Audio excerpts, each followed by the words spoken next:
Breaking చూద్దాం. బంగాళాఖాతంలో అల్పపీడనం ఏర్పడింది. ఇది పశ్చిమ వాయువ్య దిశగా పయనిస్తూ నేడు వాయుగుండంగా బలపడే అవకాశం ఉందని వాతావరణ శాఖ వెల్లడించింది. రానున్న 2 రోజుల్లో తమిళనాడు, శ్రీలంక తీరాల వైపు వెళ్లొచ్చని పేర్కొంది. దీని ప్రభావంతో రాబోయే 3 రోజుల్లో రాష్ట్రంలో కొన్ని చోట్ల తేలికపాటి నుంచి ఓ మోస్తారు వర్షాలకు అవకాశం ఉందని తెలిపింది.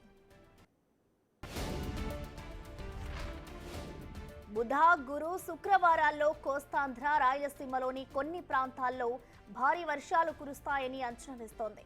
అల్పపీడనం క్రమంగా తీవ్ర తుపానుగా మారే అవకాశం ఉందని చెబుతున్నారు.